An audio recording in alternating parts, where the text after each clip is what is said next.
قربوا حبي إلي واعطفوا عطف الحواشي قربوا حبي إلي واعطفوا عطف الحواشي أنا كلي ملك لكم أنا كلي ملك لكم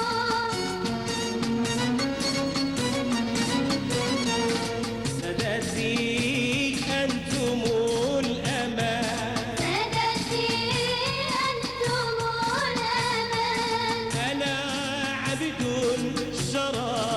شريتموني راخصا بلا ثمن طالي طالي يا لا لا يا لا لا هلا هلا هلا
climatologique.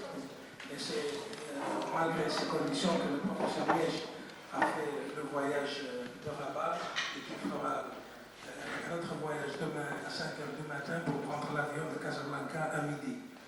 Donc je voudrais d'abord, au nom de l'association Tétouan Asmir, remercier tous et je voudrais aussi remercier le Centre culturel français ou l'Institut français de Tétouan pour avoir collaboré dans l'organisation de cette conférence du professeur Miège qui nous parlera sur les sources françaises de l'histoire du Maroc. Je crois que la problématique des sources pour l'histoire du Maroc est fondamentale pour l'orientation future de l'historiographie.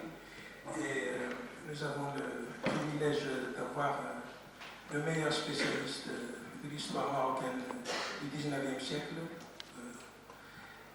qui a plus d'un demi-siècle d'expérience dans le domaine de l'histoire du Maroc. Il a épuisé les sources pour l'histoire du Maroc dans plusieurs archives européennes et autres. Et je crois, je voudrais aussi lui remercier en tant que grand ami de la recherche historique de Tétouan. Il a contribué au développement de l'historiographie de Tétouan grâce à son livre que j'ai eu le plaisir de collaborer avec lui. Histoire, c'est-à-dire Tétouan et l'Andalouse marocaine, mais il a participé dans plusieurs colloques que nous avons organisés à la faculté sur l'histoire de Tétouan. Et j'espère qu'il continuera d'enrichir l'histoire de Tétouan par ses efforts. C'est un chercheur infatigable et que beaucoup de chercheurs plus jeunes que lui ont beaucoup à apprendre de son dynamisme, de sa conscience professionnelle et de son amour pour son métier. Donc je vous laisse avec le professeur Miège. Merci.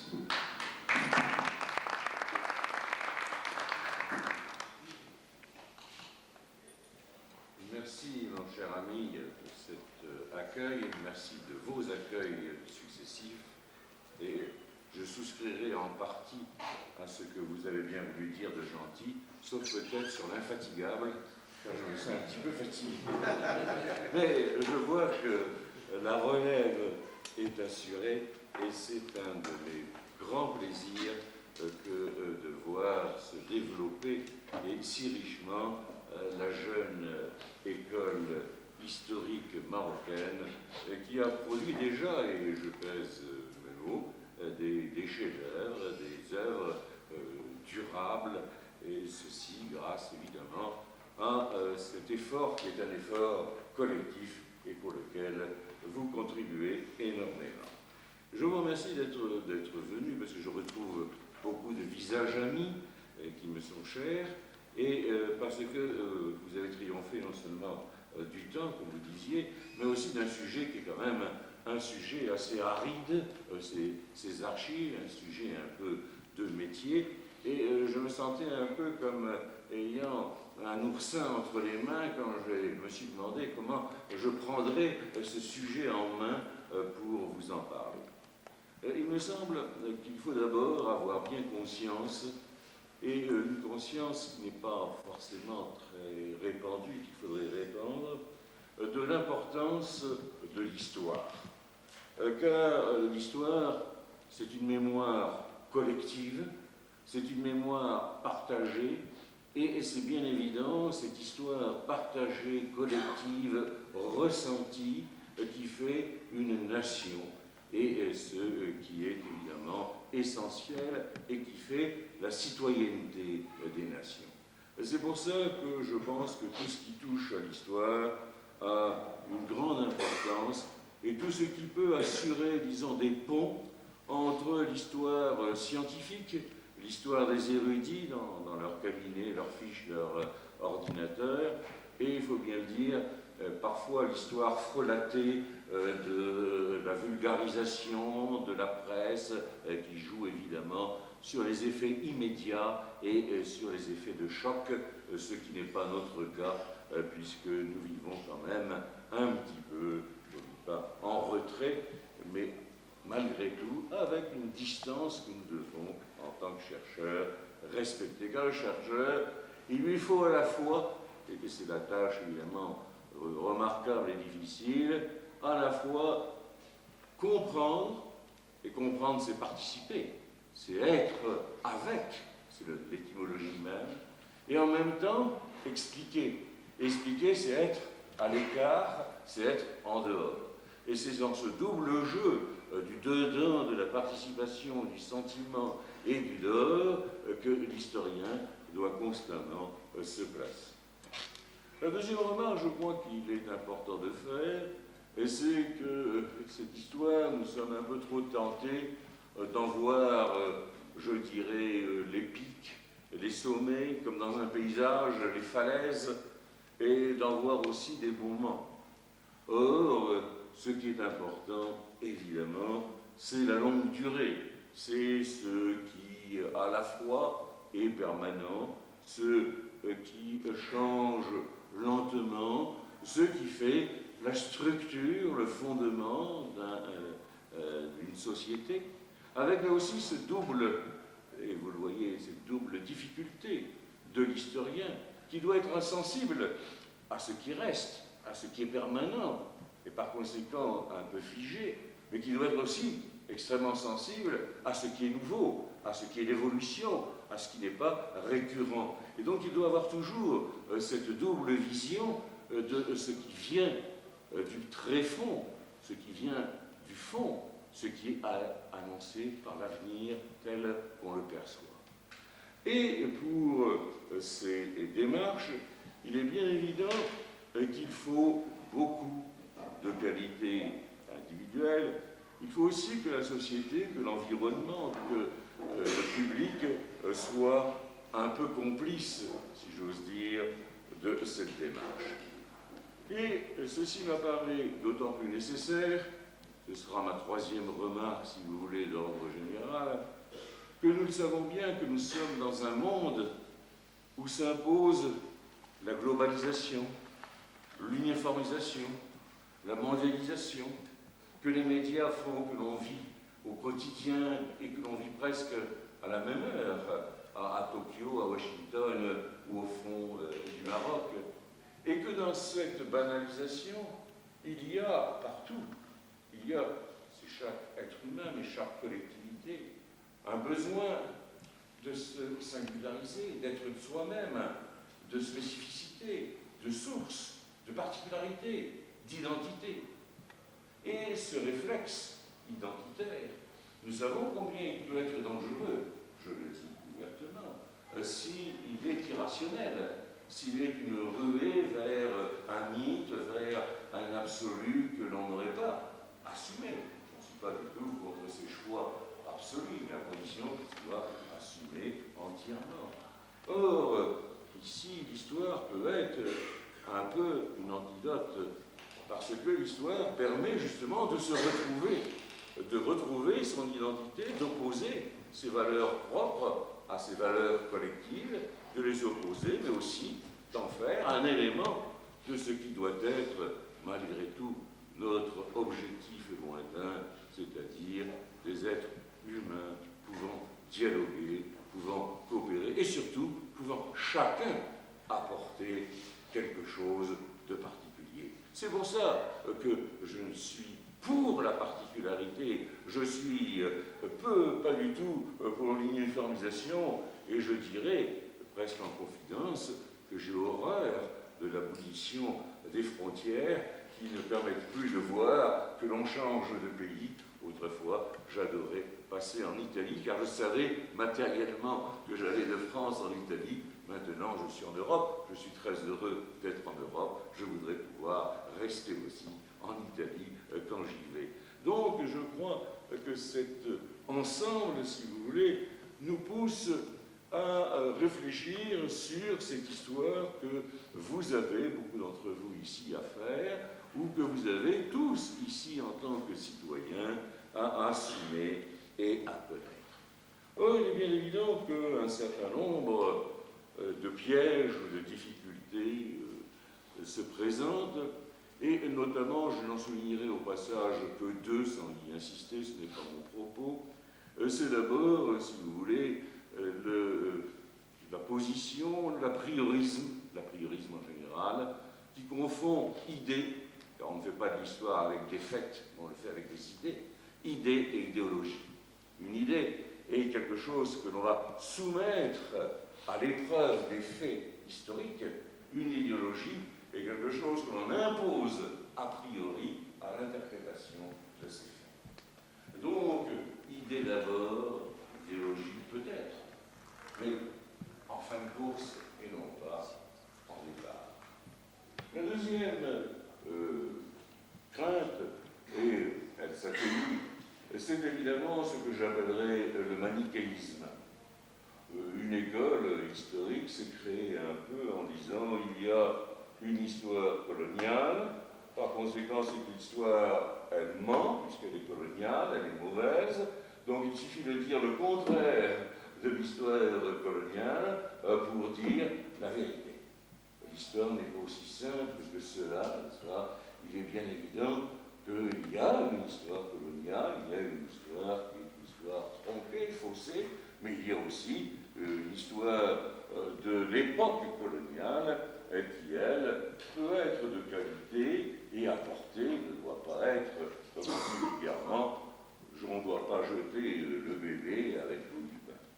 Et il y a donc là un deuxième élément, je soulignerai quand même l'importance de ce fait et les apports, par exemple, d'un Michaud Beller, d'un Joly, de bien des chercheurs dont les travaux restent au moins factuellement essentiels. Enfin, il y a, et j'en arrive après ce long exorde, peut-être un peu trop long, j'en arrive à mon propos des archives.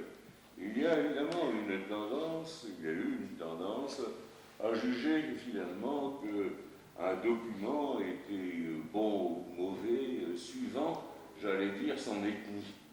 Et on a vu pousser au paradoxe, n'est-ce pas, un document arabe doit être bon, un document document français est mauvais, ou vice-versa, et ceci, évidemment, est tout à fait anti-historique. Il n'y a pas d'ethnie, il n'y a pas de marque sur un document. Il y a de bons et de mauvais documents. Il y a de bons documents italiens et de mauvais documents italiens. Il y a de bons documents arabes et de mauvais documents arabes. Et il y a de bons et de mauvais documents français. Il y a simplement à connaître ces sources.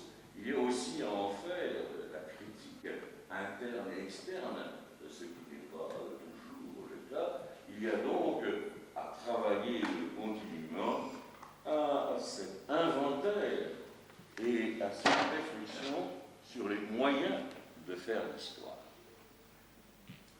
Ces moyens de faire l'histoire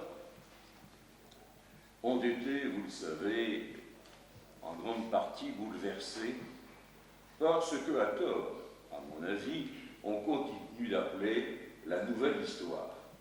Ce qu'on continue d'appeler la nouvelle histoire, et il y a eu encore tout récemment tout un flot d'éloges sur la nouvelle histoire au moment de la disparition de mon cher ami Duby, comme un des représentants de cette nouvelle histoire.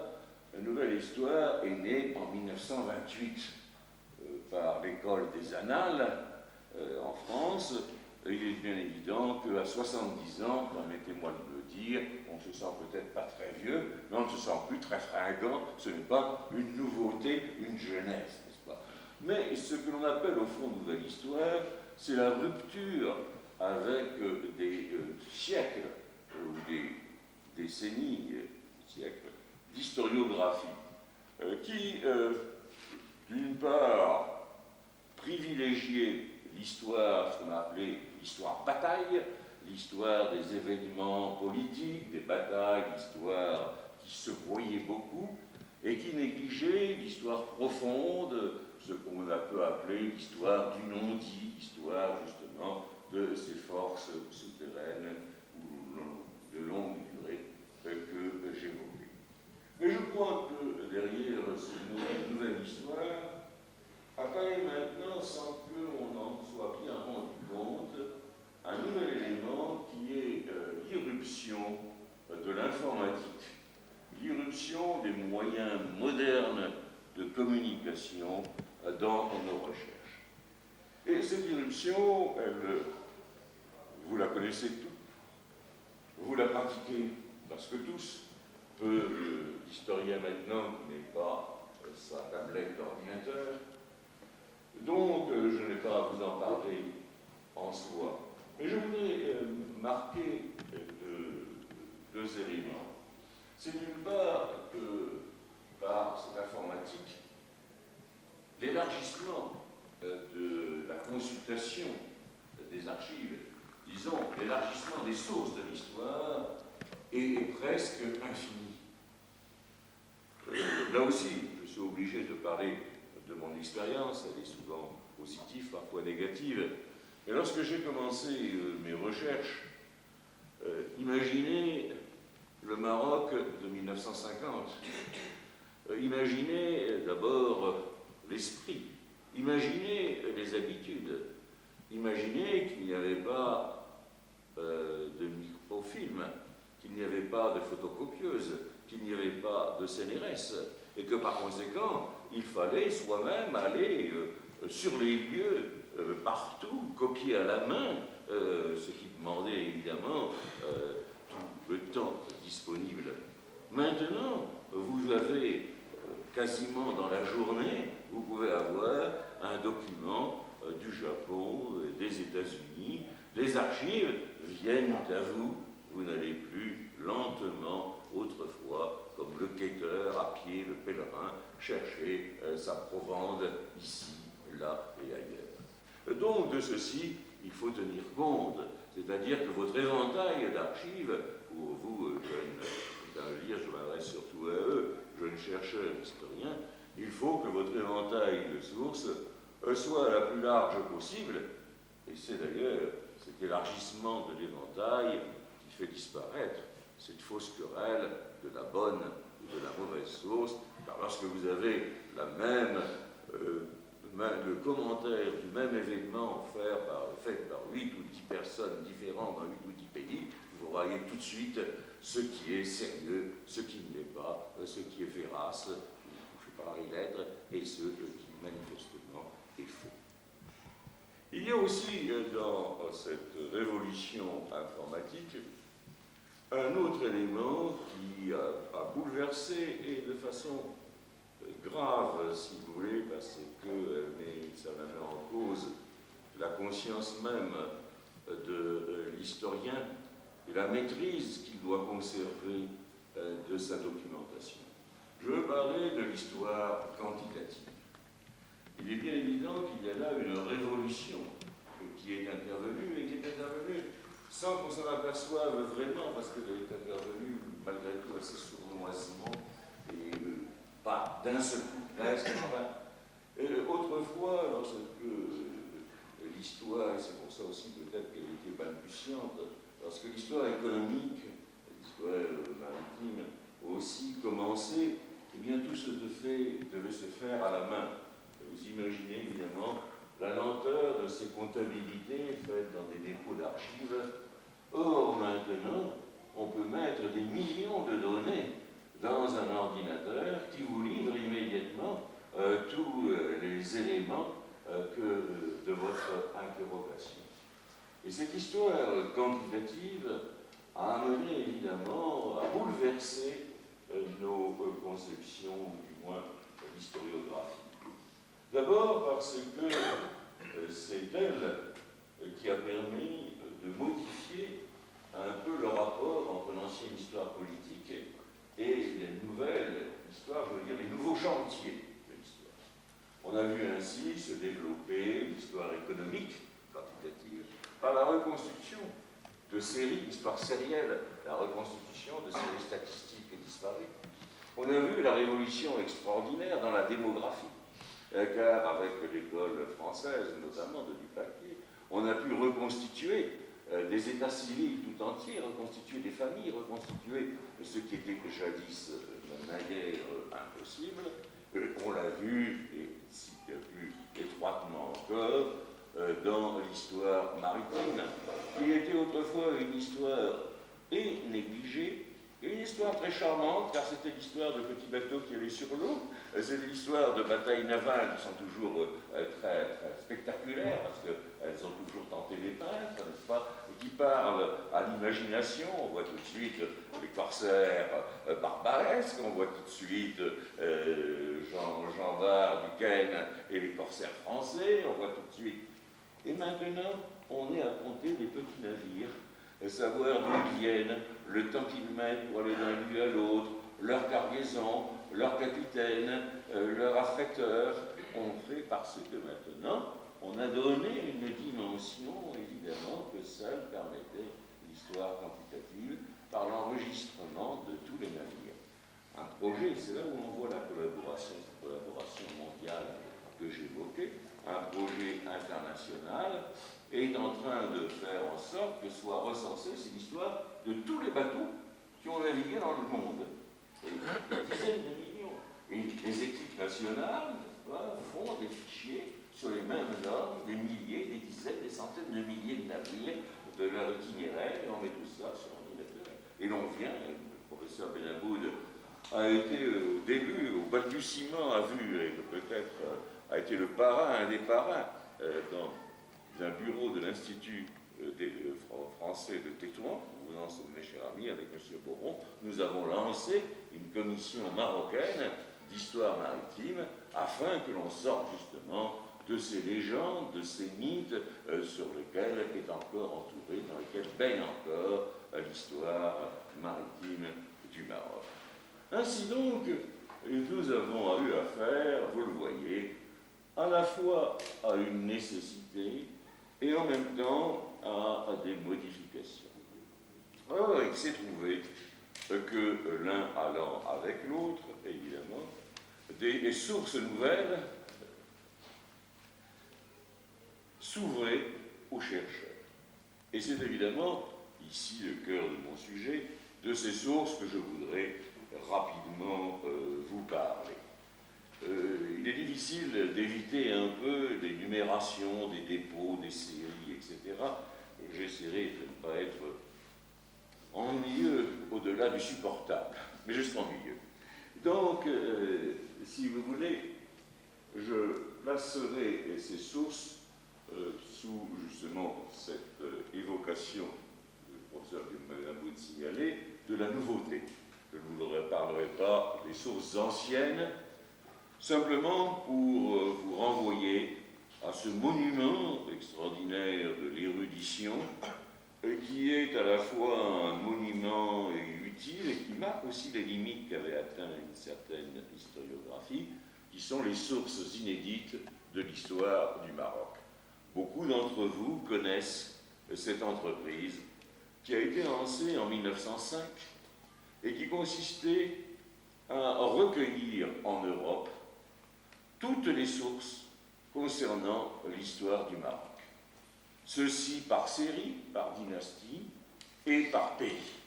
Sources espagnoles, sources portugaises, sources anglaises, sources françaises. C'était donc, vous le voyez, fournir un corpus, un ensemble, évitant justement aux chercheurs des quêtes longues et difficiles dans ces dépôts dispersés. Et ainsi furent publiés quelques 35 à 40 à peu près volumes qui représentent donc une masse considérable qui s'arrête suivant les pays à des dates différentes, généralement au XVIIe siècle. Je dis généralement parce que la série française a pu être continuée grâce à l'acharnement d'une petite équipe, à la fois de Français et de Marocains, qui ont tenu contre vent et marée, et au moment où l'histoire semblait un petit peu négligeable, au moment où il y avait des préoccupations plus urgentes, semblait-il, ont continué l'opération. Et pour la France, la série arrive jusqu'en 1740, c'est-à-dire juste après la mort de Moulay, tout le temps après la mort de Moulay Ismail. Mais les volumes ne peuvent plus être publiés. Il y a là une grande faille dans la coopération franco-marocaine culturelle, puisque maintenant ce sont des fascicules qui paraissent dans une revue et qui n'ont plus l'allure de ces beaux volumes des sources anciennes. Et ces sources donc déjà s'arrêtent en 1740, cela m'évite un peu de remonter plus haut dans l'histoire, sinon dans les archives. Et d'autre part, elles sont très marquées par l'esprit du temps, elles ont été faites entre 1905 et les années 60, où dominait l'histoire politique. Et de façon très curieuse, si vous voulez, ou du moins étrange, il n'y a pratiquement pas de sources économiques dans ces sources inédites. Et en particulier, tous les mouvements que je signalais, de navires, une grande partie de ce matériel a échappé aux chercheurs parce que, justement, il était préoccupé par cette notion d'histoire politique. Donc, à partir de là, et fondant sur ce socle quand même solide d'archives, je vous dirais qu'en France, nous avons à considérer trois types de fonds, trois types d'archives. Ce qui relève de l'État, donc des archives de caractère national, ce qui relève de services plus ou moins officieux, et ce qui est des archives privées ou locales. D'autre part, et ceci est important, les règles sont extrêmement strictes et elles ont été modifiées pour être alignées un peu sur les normes internationales. Autrefois, je veux dire jusqu'à il y a pas tout à fait une dizaine d'années, la règle était, et ceci serait important pour nous, la règle était dite des 50 ans. C'est-à-dire qu'on ne pouvait consulter des archives en France que si elles avaient plus de 50 ans d'âge. Cette règle des 50 ans a été ramenée à 30 ans. Donc actuellement, la règle en France est que sont visibles tous les documents ayant plus de 30 ans d'âge, c'est-à-dire 31 ans, c'est-à-dire que sont actuellement visibles les documents de 1964, n'est-ce pas, ce qui fait les 31 ans achevés. Bon, ceci est quand même à noter pour comprendre ce qui va suivre. Donc, nous avons en France, et pour me placer dans cette perspective des archives, des nouvelles perspectives d'archives, des nouvelles archives, leur nouvelle utilisation, nous avons d'abord la valorisation des archives qui permettent l'histoire quantitative, et donc des archives maritimes, des archives des ports qui avaient été négligées.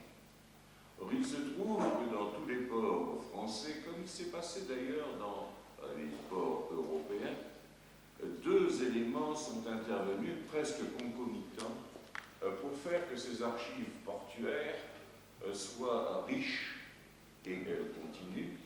Ça a été l'instauration d'un système de contrôle des marins, contrôle des classes pour recruter des marins, qui a été fait en France en 1685 par Colbert, et c'est l'installation, et ceci dans presque tous les ports méditerranéens. J'élargis ici un peu mon propos, on va peut-être y revenir. L'organisation de services de santé maritime, parce que la grande terreur était la transmission des maladies. On a vécu dans la hantise de la peste, notamment, qui a été la grande maladie. Donc, à la fin du XVIIe siècle, en France d'ailleurs un peu plus tôt, dans d'autres pays plus tard, en Espagne, ça n'a été qu'à la fin du XVIIIe, n'est-ce pas, au milieu du XVIIIe, à Livourne, ça a été que après la peste de Marseille, en 1722. Enfin, dans tous les ports européens, et surtout en France, on a instauré un service de santé maritime par lequel devaient passer tous les navires arrivant de l'extérieur. Et tous ces navires, on les signalait, on contrôlait leur itinéraire pour être sûr qu'ils n'avaient pas touché à un lieu infecté. On contrôlait aussi même les contacts qu'ils avaient eus avec des bateaux en mer, n'est-ce pas, qui eux auraient pu être des bateaux. Ce qui fait que nous avons des statistiques complètes de la navigation des ports depuis 1685 en gros jusqu'à la disparition de ces services sanitaires à la fin du XIXe siècle. Il est inutile de vous dire qu'il y a là évidemment une source essentielle, puisque nous avons pu ainsi faire pour Tétouan le relevé de tous les navires qui étaient rentrés en France venant de Tétouan, comme on peut le faire, et comme on devrait le faire, et comme on le fera pour d'autres ports européens. Vous voyez la lenteur du travail qui consiste à relever toutes ces cargaisons, n'est-ce pas? Je l'ai entrepris pour Livourne, je suis en train de l'entreprendre pour Cadiz. Mon ami Martin Corrales, que certains d'entre vous connaissent, le fait pour Barcelone. Bref, vous le voyez, il y a là un chantier extrêmement intéressant. Peut-être pourrais-je rappeler qu'il existe, je n'aborderai pas beaucoup ce sujet, qu'il existe un peu l'équivalent, d'un point de vue fiscal, dans la CUNACH, les registres, les CUNACH des Umana, qui sont aux archives royales, en série assez discontinue, fragmentaire, mais qui mériterait l'exploitation. Et je crois que c'est M. Chérif qui avait montré un morceau de CUNACH qu'il avait retrouvé sur le souk de Tétouan. Donc ici, vous le voyez, c'est la nécessité de l'histoire qui a amené finalement à aller voir des sources auxquelles on ne pensait pas. Et puis, il y a eu un deuxième élément, dont la famille a légué les archives aux archives nationales de Paris, dans le fonds des affaires privées, et ce Duguay a joué un grand rôle dans le financement d'une série d'entreprises, et notamment dans la région du Nord, dans la région de Tanger. Il était un de ceux qui faisait partie d'un comité français de Tanger pour canaliser les intérêts français sur la région.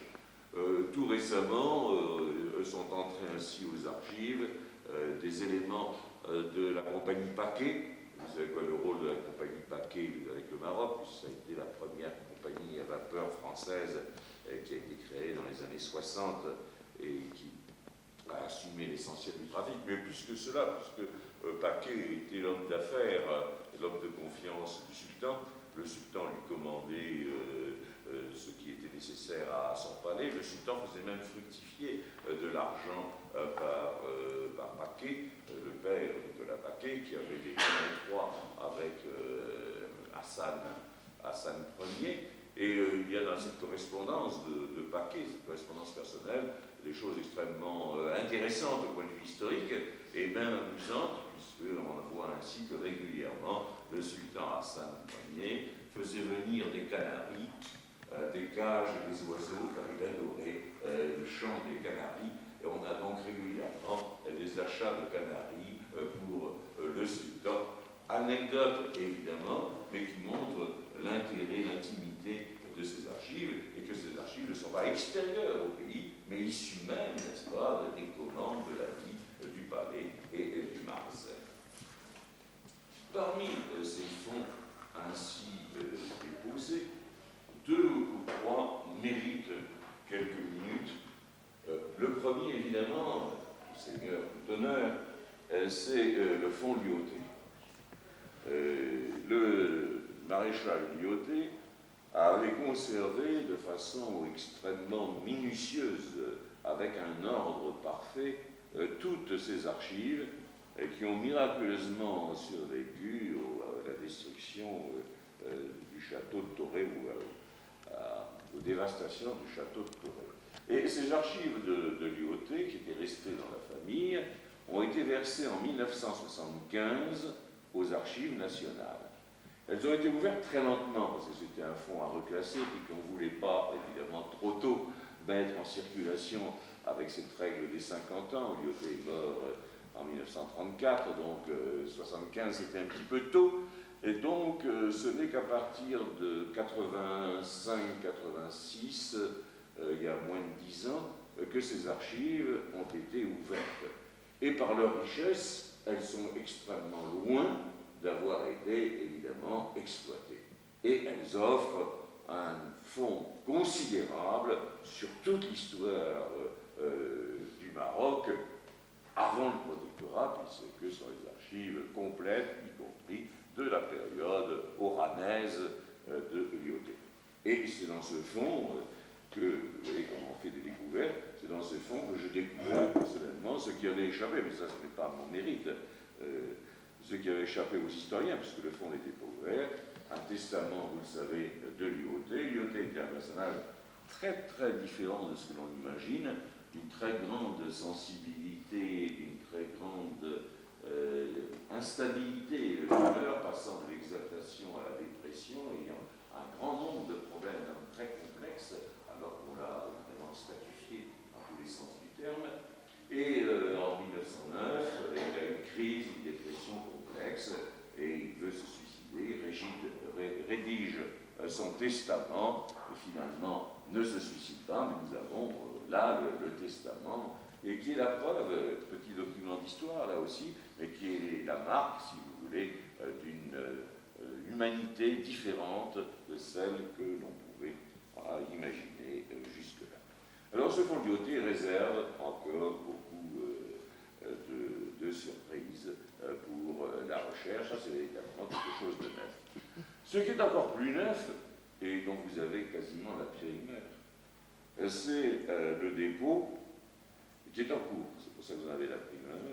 D'un personnage totalement ignoré de l'histoire marocaine, et d'un personnage qui a été peut-être plus important que Lyautey, ou du moins l'historien à qui la famille avait remis ces documents et qui les a remis lui-même aux archives nationales le pense, et c'est un nom que tout le monde ignore. Il s'appelait de Sorbier de Pugnadores. Et M. de Sorbier de Pugnadores a été le secrétaire général du protectorat de 1912 à 1925, c'est-à-dire pendant toute la période lyotéenne, et le secrétaire général du protectorat, je reviendrai peut-être sur ce problème, en fait était le Premier ministre actuel. Il coiffe toute l'administration qu'on appelle l'administration néo-marzaine, c'est-à-dire l'administration créée par les services français à côté des bénicats, des bureaux traditionnels de l'administration marocaine. Alors ce Sorbier de Pugnadores avait autorité sur presque tout, et surtout, et c'est ça, si vous voulez, le grand fait, on s'aperçoit que Lyautey avait mauvaise santé à la fin de sa vie, et que finalement il passait plus de temps à Paris qu'il ne passait à Rabat, et donnait délégation de signature à Sorbier de Pugnadores. Donc beaucoup d'haïr, beaucoup de décisions, d'arrêtés viziriels que l'on met au crédit ou au débit de Lyautey sont en réalité issus de Sorbier de Pugnadores, n'est-ce pas, qui a joué ainsi le rôle d'une sorte de vice-résident général, et la personne qui remet ses archives est en train de terminer un livre que j'espère pouvoir publier, où il va alors peut-être un petit peu loin, on dit Monsieur de Sorbier de Pugnadores, véritable résident du Maroc. Vous voyez, donc, combien l'histoire se transforme, car rien que ces deux découvertes, celle de ce testament qui montre la fragilité, qui montre quand même l'inquiétude d'un homme que l'on voit autrement, celle du rôle à côté de lui, de cette ombre, de cet homme qui restait dans l'ombre, qu'aucun historien ne connaît. Monsieur Rivet, qui est un des meilleurs connaisseurs de Lyautey, que vous connaissez tous l'œuvre, n'est-ce pas, ne cite pas une fois le nom de Sorbier de Pugnadores dans ses travaux, parce que c'était l'homme de l'ombre. Et voilà comment, évidemment, l'histoire se renouvelle et son importance. Voilà donc ce que je crois devoir signaler pour ces fonds nouveaux d'État dans des archives parisiennes. Viennent ensuite ce que j'appellerais les dépôts marocains en France.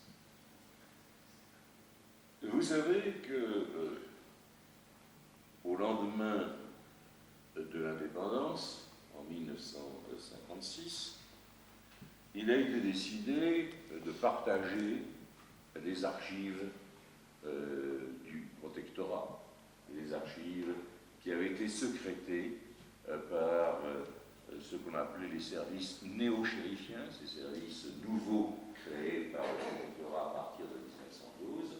Et donc, on a fait rapidement un tri en disant archives dites de souveraineté, c'est-à-dire celles qui représentent l'État, les décisions politiques et qui sont des archives qui iront en France, puisqu'il y avait délégation de souveraineté, et archives de gestion, les archives qui servent à gérer le quotidien, qui, elles, resteront au Maroc. Bon partage actif, je le dis tout de suite, le partage contestable, j'y reviendrai peut-être, mais qui a fait que une grande partie des archives qui étaient à Rabat sont parties pour la France. Disons en gros, c'est du très gros, je viendrai dans le détail si vous voulez, en gros, un peu plus des 2 tiers sont partis, un petit tiers est resté. Ce fonds d'archives a été entreposé dans les caves des archives des affaires étrangères. Et ces archives y ont dormi d'un sommeil fort paisible et que personne n'a troublé car il y avait vraiment impossibilité de consultation pendant quelques 35-33 ans. Ce qui fait que pendant tout ce temps-là, on a été privé de ce fonds. Or, à l'époque, on vivait sur la règle des 50 ans. Vous savez que les archives aient plus de 50 ans pour qu'elles soient visibles et non pas la règle actuelle des 30 ans. Ce qui fait que ces archives déménagées en 1956, avec la règle des 50 ans, on avait pu voir que le fonds remontant en 1906, c'est-à-dire avant même le protectorat, c'est-à-dire que ce fonds était pratiquement un fonds fermé et qu'il est resté pendant 30 et quelques années un fonds fermé dans les caves du Quai d'Orsay. Peu de temps après, et de façon alors systématique, on a décidé de rapatrier, de ramener en France toutes les archives d'outre-mer. Les archives qui étaient restées, ce qui était différent, à Tanger, qui ont été renvoyées à leur tour. Donc là, il faut faire la distinction entre ces deux flots. Et puis les archives des autres pays. Et ça a été alors une politique systématique de ne plus laisser sur place les archives des postes. Donc ont été ramenées sur Paris les archives de Cadix, les archives de Shanghai, les archives d'Addis Abeba, les archives du monde entier, des postes diplomatiques et consulaires français. Il est évident qu'il y avait là quelque chose de très choquant de voir ces archives fermées. Donc, il a été décidé de construire un bâtiment spécial des archives des affaires étrangères, qui est, vous le savez, à Nantes. Et on a regroupé à Nantes toutes ces archives dites rapatriées. Et le fonds, donc ramené du Maroc, a été ainsi installé à Nantes avec les autres fonds ramenés des différents postes à travers le monde.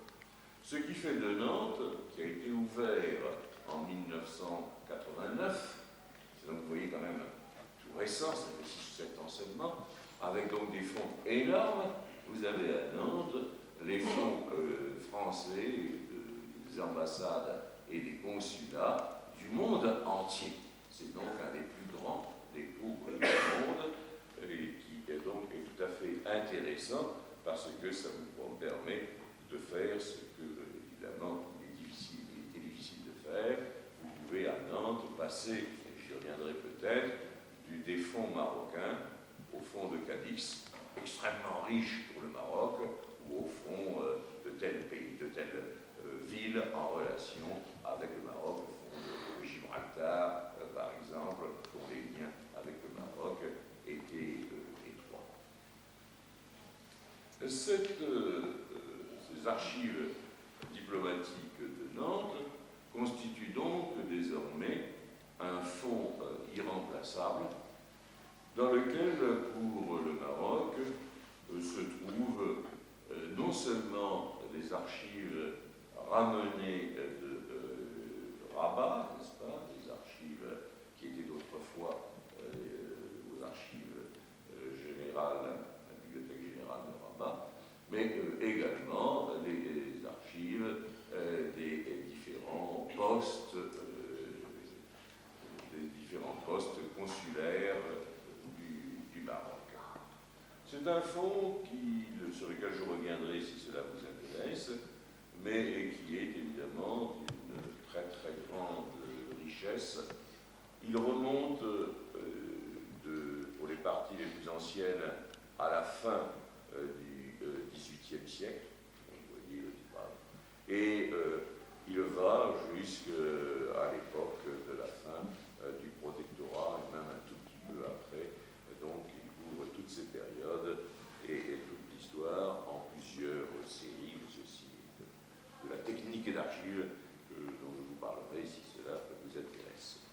Il y a donc là un premier élément de ces sources qui est évidemment essentiel.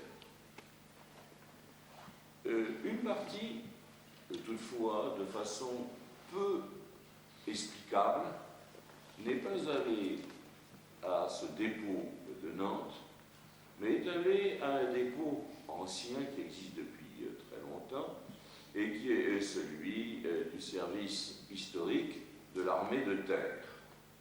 Donc vers le service historique de l'armée de terre sont allées des pièces dont on ne sait pas trop comment elles ont pris ce chemin de Vincennes plutôt que le chemin de Nantes. Un troisième dépôt nouveau avait été créé en France au moment de la décolonisation. C'est un dépôt que certains d'entre vous connaissent, qui a été fixé à Aix-en-Provence. C'est le dépôt des archives d'outre-mer d'Aix-en-Provence, qui d'ailleurs, c'est de la petite histoire personnelle, explique que j'ai choisi Aix-en-Provence en quittant Rabat pour poursuivre ma carrière, car j'étais sur ce fonds ramené, tout neuf. C'est le fonds donc rapatrié en quelque sorte de toutes les colonies françaises. Colonies et non pas protectorat qui dépendaient des affaires étrangères. Ce qui explique que le fonds de Rabat soit allé à Paris puis à Nantes, mais vous avez tout le fonds des colonies et même de certains départements, puisque vous avez tout le fonds de l'Algérie. Et c'est ici que je veux évidemment attirer votre attention sur la richesse qu'il y a pour l'histoire du Maroc de ce fonds de l'Algérie, qui évidemment était mitoyen et à partir duquel se faisait toute une série d'enquêtes. J'ai retrouvé et publié toute une série de rapports faits évidemment à partir de l'Algérie sur le Maroc, surtout dans les années 1900, dans les années précédant la grande bataille diplomatique internationale sur le Maroc. Il y avait, vous le savez, une conception de la pénétration pacifique de la connaissance, et il y a eu donc pendant 15 ou 20 ans une exploration scientifique sur le Maroc qui était extrêmement intéressante. Elle est suspecte parce que tout le monde dit que c'est une exploration scientifique pour une conquête, certes. L'objectif était bien celle-là, mais quand on veut faire une conquête, quand on veut faire une guerre, on ne va pas s'embarrasser de renseignements faux. Le premier, évidemment, souci, c'est d'être assuré que le renseignement est juste afin de pouvoir adapter sa politique. Donc, je mets évidemment bien en doute la légitimité ou le caractère un peu suspect de l'intention, mais le résultat de ces enquêtes doit être souvent utilisé sans trop de précautions, sauf les précautions d'usage, de prudence de tous les historiens. Voilà donc ces fonds pour nouvellement installés, donc fonds de Nantes, fonds de Vincennes et fonds des archives d'outre-mer à Aix en Provence. Voilà, si vous voulez, le tableau que l'on pouvait faire pour la France au jour actuel, en indiquant que ces archives s'enrichissent continuellement. Ce ne sont pas, même contrairement à ce que l'on pense, le fonds d'Aix, ce ne sont pas des fonds morts, comme les historiens, les archivistes les appellent. Ce sont des fonds qui s'enrichissent par des dons. Et évidemment, nous avons eu par exemple le don de plusieurs anciens fonctionnaires du Maroc qui ont laissé leurs archives à Aix. Donc, il y a là un fonds qui continue de s'enrichir. Je n'ai plus les noms présents à l'esprit, mais d'apports récents, n'est-ce pas, d'archives privées déposées à Aix-en-Provence, à ces archives d'outre-mer. Alors, nous arrivons évidemment maintenant au dernier volet, je m'excuse d'être un petit peu long, qui est le volet du Maroc.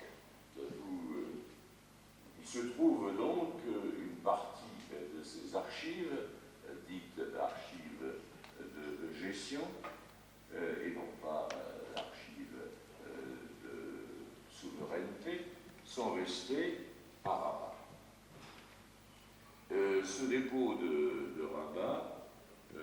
a été fort maltraité, il faut bien dire, c'est-à-dire de deux ou trois façons.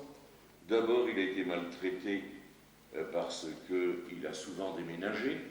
Il n'y a rien de tel, évidemment, pour abîmer un dépôt que de déménager. Lorsque une série se continue mais arrive en bout de travée, on met le reste, ma foi, sur la travée libre qui parfois est à plusieurs dizaines ou centaines de mètres. Il a subi X, je crois, j'en ai compté 5 ou 6 déménagements, entraînant chaque fois des bouleversements. Tout, et ce n'est pas innocent, il faut bien dire les choses, tous les catalogues ont disparu. Donc on est devant un océan de documents qui sont mélangés et non répertoriés. Et tout a été entassé. Enfin, il faut bien dire, une petite partie, suivant qu'on est optimiste ou pessimiste, petite ou grande, a été pillée, parce qu'il était plus simple pour un chercheur, dans l'absence totale d'organisation, n'est-ce pas, d'emporter le dossier, de l'étudier tranquillement et d'oublier de le ramener. Ce qui fait que se sont créées des lacunes extrêmement graves dans des séries continues. Cette situation a perduré, puisque l'organisation que j'ai esquissée de ces archives françaises était forcément rapide. Vous voyez que tout s'est mis en place, au dépôt d'Aix, Paris, etc.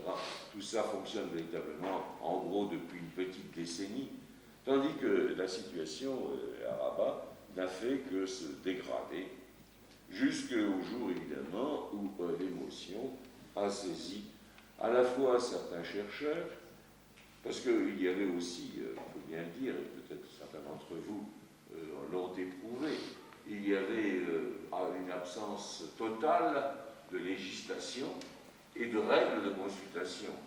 Donc la consultation était permise un peu suivant, oui, à l'un ou à l'autre, suivant le gré des conservateurs. Ce qui fait que les chercheurs se sont plaints qu'il n'y ait pas étudié ces discriminations, ces privilégiés et ceux qui ne l'étaient pas.